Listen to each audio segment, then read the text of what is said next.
नमस्ते बच्चों, कैसे हैं आप सब। तो आप तैयार हैं? चलिए, आज हम पढ़ेंगे केमिस्ट्री का second lesson, acid base and salt, यानी अम्ल, क्षारक और लवण। आज विशेष रूप से हम चर्चा करेंगे एसिड और बेस यानी अम्ल और क्षारों के बारे में। बच्चों, जो चीजें खट्टी होती हैं स्वाद में, उन सभी चीजों में अम्ल होता है, यानी उनमें एसिड पाया जाता है। एसिड जो शब्द है वो लैटिन भाषा के शब्द एसियर से बना है, जिसका अर्थ होता है खट्टा। तो यानी जो चीजें स्वाद में खट्टी हैं उन सब में क्या होता है? अम्ल होता है। और इसके विपरीत जो कड़वी होती हैं उनमें क्या होता है? क्षारक यानी कि बेस। ये देखिए बच्चों, अम्ल जो है यानी एसिड, ये स्वाद में कैसे होते हैं? ये स्वाद में खट्टे होते हैं।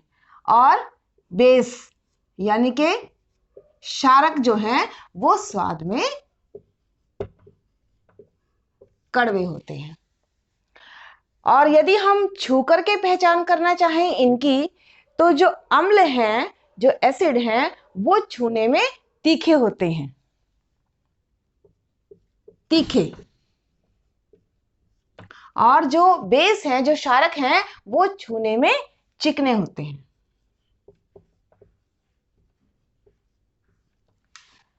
बच्चों, ये तो अम्ल और क्षारकों की पहचान हम तब कर सकते हैं जब या तो हम उन्हें टेस्ट करके देखें, चख के देखें कि उनका स्वाद कैसा है, तब हम बता पाएंगे कि वो अम्लीय है या वो क्षारकीय है। और या हम उन्हें छू कर देखें, छूने से हमें पता चलेगा कि जो तीखे हैं वो एसिड हैं और जो चिकने हैं वो बेस हैं। लेकिन हम सभी चीजों को तो चख के नहीं देख सकते, या सभी चीजों को हम छू के भी नहीं देख सकते। तो अब हम पहचान कैसे करें? अम्ल और क्षारकों की पहचान हम कैसे करें बिना उन्हें चखे या बिना उन्हें छुए? तो बच्चों, इसके लिए हम इस्तेमाल करते हैं सूचकों का। सूचक, सूचक यानी इंडिकेटर्स, जो हमें सूचना देते हैं कि दिया गया जो हमारा केमिकल है या जो भी यौगिक है, ये क्या है, अम्लीय है या क्षारकीय है। अब इसके लिए हम कई प्रकार के सूचकों का प्रयोग करते हैं। कुछ प्राकृतिक होते हैं, कुछ कृत्रिम होते हैं। आइए देखिए, सबसे पहले जो हमारे नेचुरल सूचक हैं, नेचुरल इंडिकेटर्स, वो कौन कौन से होते हैं बच्चों? हल्दी, और हल्दी के अलावा जैसे कि गुड़हल जो फूल होता है, उसका प्रयोग भी हम प्राकृतिक सूचक के रूप में अम्लीय और क्षारकीय जो हमारे पदार्थ हैं उनका पता लगाने के लिए कर सकते हैं। उसके बाद कुछ हमारे सूचक होते हैं जो कृत्रिम हैं। उसमें आते हैं बच्चों हमारे मैथिल ऑरेंज, मैथिल ऑरेंज, और दूसरा है बच्चों इसमें फिनोफ्थलीन। फिनोफ्थलीन जो है वो भी एक सूचक है, लेकिन वो प्राकृतिक नहीं है। वो कैसा है? वो कृत्रिम है। उसके अलावा बच्चों कुछ सूचक ऐसे भी होते हैं जो अम्लीय और क्षारकीय माध्यमों में अलग अलग स्मेल देते हैं। उनकी जो गंध है, जो स्मेल है उनकी, वो अलग अलग आती है। अम्लीय माध्यम में अलग प्रकार से उनकी गंध आती है और क्षारकीय माध्यम में अलग प्रकार से गंध आती है। उनमें बच्चों जैसे है हमारे प्याज, वेनिला और लौंग का तेल। तो बच्चों, ये हमारे सूचक हैं। 3 वर्ग मैंने आपको बताए हैं सूचकों के, एक प्राकृतिक, एक कृत्रिम और एक गंधीय सूचक। अब इनसे हम पहचान कैसे करते हैं? देखिए, इसमें एक हमारा जो प्राकृतिक सूचक था वो रह गया, वो है लिटमस। लिटमस, अब देखिए आप, लिटमस के द्वारा हम बता सकते हैं कि जो दिया गया हमारा पदार्थ है वो अम्लीय है या क्षारकीय है। कैसे? जो अम्ल हैं वो नीले लिटमस को लाल में कन्वर्ट कर देते हैं, यानी कि वो नीले लिटमस का जो रंग है वो लाल में परिवर्तित कर देते हैं। ये देखिए, जो हमारे एसिड हैं वो क्या करते हैं, वो ब्लू लिटमस को किस में बदल देते हैं बच्चों? रेड में बदल देते हैं। और जो हमारे क्षारक हैं उनमें जो क्रिया है वो इसके एकदम से विपरीत होगी। तो जो हमारे क्षारक हैं, ये देखिए, यानी कि जो हमारे बेस हैं उसमें वो क्या करेंगे, वो रेड लिटमस को किस में कन्वर्ट कर देंगे? ब्लू में। तो ये पहचान है। इसी प्रकार से जैसे हल्दी है, तो हल्दी भी रंग बदल जाती है। शार्क जब उसके ऊपर उसका उदाहरण है हमारे दैनिक जीवन में कि जैसे जो कपड़े हैं हमारे, कई बार उनके ऊपर सब्जी का दाग लग जाता है, यानी हल्दी का दाग लग जाता है येलो कलर का। तो जब उसके ऊपर साबुन लगाया जाता है, यानी उसके ऊपर साबुन क्या है? साबुन जो है वो क्षारक है, बेस है। तो जब साबुन लगाया जाता है तो वो जो पीला रंग है दाग का, वो किस में बदल जाता है? वो रेड हो जाता है। तो हल्दी भी जो है वो एक प्राकृतिक सूचक है, जिससे हमें पता चलता है कि जो हमारा पदार्थ है वो अम्लीय है या वो क्षारकीय है। तो बच्चों, ये कुछ मैंने आपको पॉइंट्स बताए हैं जिससे हम अम्ल और क्षारों की पहचान कर सकते हैं। तो ये, इसके अलावा अगर हम हमारे एसिड या बेस को, यानी अम्ल और क्षारकों को जल में घोलें, मतलब उनके हम जलीय विलयन यदि लें, तो जो एसिड हैं वो पानी में हाइड्रोजन आयन ये देते हैं, और जो बेस हैं हमारे वो क्या देते हैं? पानी में हाइड्रोक्साइड आयन। ये बच्चों ध्यान दीजिए आप कि अम्ल जो हैं वो पानी में हाइड्रोजन आयन, और जो बेस हैं वो हाइड्रोक्साइड आयन देते हैं। बच्चों, ये जो हाइड्रोजन आयन है ये पानी में स्वतंत्र रूप से नहीं रह सकते, तो ये हमेशा इस रूप में लिखे जाते हैं, या फिर ये पानी के जो अणु हैं उनके साथ मिलकर के इस प्रकार से हाइड्रोनियम आयन के रूप में रहते हैं। तो ये आपको ध्यान रखना है कि जो अम्ल है हमारे वो हाइड्रोजन आयन, और जो बेस हैं हमारे, जो क्षारक हैं हमारे, वो हाइड्रोक्साइड आयन देते हैं। तो ये भी पहचान है। और पानी में विद्युत धारा का जो प्रवाह है वो इन्हीं आयनों की वजह से होता है बच्चा। तो ये हमारे एसिड और बेस के कुछ पॉइंट्स हैं उनको आइडेंटिफाई करने के, उनकी पहचान करने के लिए। हमारे दैनिक जीवन में हम बहुत सारी ऐसी चीजें प्रयोग में लाते हैं जिनका स्वाद खट्टा होता है। तो अब हम कह सकते हैं कि उन सभी में क्या है? उन सभी में अम्ल है। तो कुछ एक हम लिस्ट बनाते हैं जिसमें हम ये देखेंगे कि किस खाद्य पदार्थ में या किस यौगिक में जो है वो अम्ल है और वो कौन सा है। ये देखिए आप, सबसे पहले सिरका, डेली लाइफ में हम बहुत यूज करते हैं, विनेगर। तो उसमें एसिटिक एसिड होता है, एसिटिक अम्ल।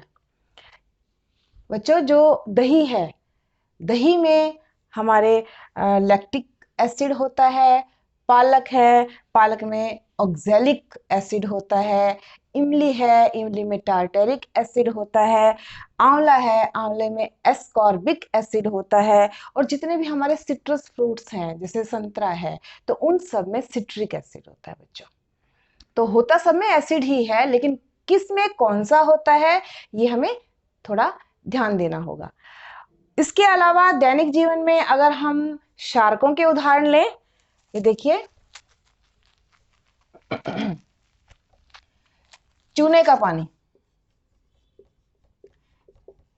चूने का जो पानी है बच्चों, उसमें कौन सा क्षारक होता है? कैल्शियम हाइड्रोक्साइड, चूने के पानी में। कांच, जो जैसे खिड़कियों के कांच हैं, उनको साफ करने के लिए जिस अपमार्जक का हम प्रयोग करते हैं बच्चों, वो उसमें होता है अमोनियम हाइड्रोक्साइड। और साबुन है बच्चों, हमारे साबुन में सोडियम हाइड्रोक्साइड और पोटाशियम हाइड्रोक्साइड। तो ये जो अपमार्जक है ये कांच को साफ करने के लिए यूज होता है, कांच की सफाई के लिए। और ये होता है बच्चों साबुन में, ये होता है चूने के पानी में। तो देखिए बच्चों, एक और है milk of magnesia, milk of magnesia. अब ये मिल्क ऑफ मैग्नीशिया क्या है? ये है मैग्नीशियम हाइड्रोक्साइड। अब ये मिल्क ऑफ मैग्नीशिया वास्तव में है क्या? ये देखिए बच्चों, ये इस्तेमाल किया जाता है जब कोई व्यक्ति अम्लता से पीड़ित होता है, अति अम्लता से पीड़ित होता है, यानी कि जब उसके अंदर एसिड की मात्रा बढ़ जाती है, तब उसको ये मेडिसिन के रूप में, दवाई के रूप में दिया जाता है। ये क्या है? ये बेस है। तो ये बेस जब हम दवाई के रूप में लेते हैं तो हमारे अंदर जो अम्ल बढ़ा हुआ है, ये बेस उस अम्ल को उदासीन कर देता है। राइट बच्चों? तो ये कुछ उदाहरण थे अम्लों के और क्षारकों के हमारे दैनिक जीवन में। अब उसके बाद देखिए बच्चों, हमने पहचान कर ली थी लिटमस के द्वारा अम्ल और क्षारकों की। किस प्रकार से? कि जो अम्ल हैं वो, यदि कोई ब्लू लिटमस उसमें डाला जाए और वो रेड हो जाता है, तो हम क्या कहेंगे उसको बच्चों? वो एसिडिक है, यानी वो अम्लीय है। वो विलयन कैसा है? अम्लीय है। और जो क्षारकीय विलयन होगा वो क्या करेगा बच्चों? वो रेड लिटमस को किस में बदल देगा? ब्लू में बदल देगा। लेकिन यदि कोई विलयन, कोई सॉल्यूशन रंग में परिवर्तन ही ना दिखाए, चाहे आप उसमें ब्लू लिटमस डालें वो चेंज नहीं होगा, रेड डालें वो चेंज नहीं होगा, तो ऐसे विलयन को हम कहेंगे उदासीन विलयन, जो ना तो अम्लीय है और जो ना ही क्षारकीय है। ठीक है बच्चों? अब दैनिक जीवन में मैंने अभी आपको बताया मिल्क ऑफ मैग्नीशिया का उदाहरण लेके कि किस प्रकार से ये हमारे लिए उपयोगी है। तो उसको क्लियर करने के लिए मैं आपको एक अभिक्रिया के बारे में बताना चाहूंगी कि जब कोई अम्ल किसी क्षारक के साथ क्रिया करता है, ये जो क्रिया होगी इन दोनों के बीच में, इस क्रिया के फलस्वरूप बनेगा बच्चों लवण प्लस जल, और इसमें ऊष्मा भी निर्मुक्त होती है। यानी इस क्रिया में ऊष्मा के निर्मुक्त होने की वजह से हम कह सकते हैं यह एक एक्सोथर्मिक रिएक्शन भी है। एक्सोथर्मिक माने ऊष्मा क्षेपी अभिक्रिया। अब ये वास्तव में है क्या? इस अभिक्रिया का नाम क्या है? इस अभिक्रिया में देखिए आप, अम्ल और क्षारक दोनों में आपको पता है एक दूसरे से बिल्कुल विपरीत गुण होते हैं, परंतु जब ये दोनों मिलते हैं तब जो बनेगा लवण, इसमें न तो अम्ल के गुण होंगे और ना ही क्षारक के गुण होंगे, एक नया प्रोडक्ट बनेगा। यानी अब यहां पर जो अम्ल है और जो क्षारक है वो हमें कहीं पर भी महसूस नहीं होंगे, कहीं पर भी दिखाई नहीं देंगे। तो ये अभिक्रिया है बच्चों उदासीनीकरण। उदासीनीकरण, या हम इसको कह सकते हैं न्यूट्रलाइजेशन। न्यूट्रलाइजेशन। अब इस अभिक्रिया का, उदासीनीकरण अभिक्रिया का हमारे दैनिक जीवन में क्या अनुप्रयोग है, क्या एप्लीकेशंस हैं इसकी। विशेष रूप से मैं आपको बताना चाहूंगी कि जैसे जब चींटी काट जाती है तो वो क्या करती है, हमारी त्वचा में अम्ल छोड़ देती है। चींटी के डंक में फॉर्मिक अम्ल होता है बच्चों। तो जैसे चींटी हमें काटती है तो हमारी त्वचा में वो फॉर्मिक अम्ल छोड़ देती है। अब क्या किया जाता है कि जिस स्थान पर काटा गया है उस स्थान पर नमी युक्त यदि खाने वाला सोडा रगड़ दिया जाए, खाने वाला सोडा रगड़ने से जो जलन है वो शांत हो जाती है, या कैलामाइन, कैलामाइन का जो सोल्यूशन है वो लगा दिया जाए, तब जलन जो है वो शांत हो जाती है। तो वो एक उदासीनीकरण अभिक्रिया का एग्जाम्पल है, क्योंकि अम्ल है चींटी के डंक में, फॉर्मिक अम्ल है, और जो खाने वाला सोडा या कैलेमाइन, जो कैलेमाइन है, कैलेमाइन होता है बच्चों जिंक कार्बोनेट, और या फिर हम क्या लगा सकते हैं वहां पर, सोडियम बाइकार्बोनेट यानी कि खाने वाला सोडा, ये लगा दीजिए, ये लगा दीजिए। ये इनमें से दोनों में से ये अम्ल के साथ क्रिया करेंगे, जो भी होगा कैलेमाइन है वो भी, या खाने वाला सोडा है वो भी, अम्ल के साथ क्रिया करने पर लवण बन जाएगा और जल बनेगा, ऊष्मा बाहर निकलेगी, तो जो जलन है वो शांत हो जाएगी बच्चों। तो ये उदासीनीकरण अभिक्रिया का एक हमारे दैनिक जीवन में उपयोग है कि चींटी के डंक से हमें राहत मिलती है। दूसरा उदाहरण बच्चों इसका ये है कि जो इंडस्ट्रियल वेस्ट होते हैं, जो कारखानों से निकलने वाला कचरा है, जो हमारे इंडस्ट्रियल वेस्ट हैं, कारखानों से निकलने वाला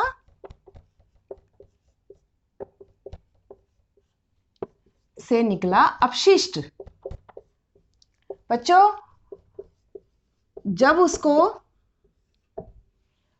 साफ किया जाता है, जब उसको हटाया जाता है तो क्या करते हैं, समीप के कोई जलाशय में या नदी में उसको सीधा ही प्रवाहित कर देते हैं। अब उससे क्या होता है कि जो जलीय जीवन है हमारा, मछलियां, अन्य जो जलीय जीव हैं, उनके अस्तित्व पर खतरा मंडराने लगता है, उनका जीवन जो है वो संकट में पड़ जाता है। क्यों? क्योंकि ये जो अपशिष्ट है, कारखानों से निकलने वाला अपशिष्ट, ये अम्लीय होता है, अम्ल की मात्रा इसमें ज्यादा होती है, तो जिसकी वजह से संकट उत्पन्न हो जाता है जलीय जीवन के ऊपर। अब क्या किया जाता है, जलाशयों में बहाने से पहले इस अपशिष्ट को उदासीन किया जाता है। उदासीन कैसे करेंगे?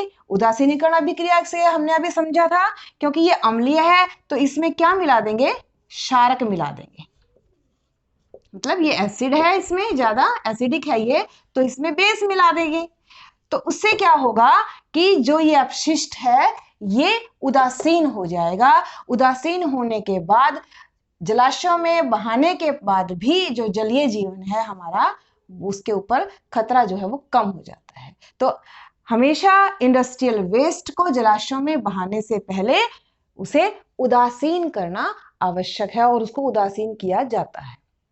तो ये उदासीनीकरण अभिक्रिया के हमारे दैनिक जीवन में उपयोग है बच्चों। तो बच्चों आज विशेष रूप से हमने पढ़ा कि एसिड क्या है, बेस क्या है, और सूचक क्या है, उदासीनीकरण अभिक्रिया क्या है।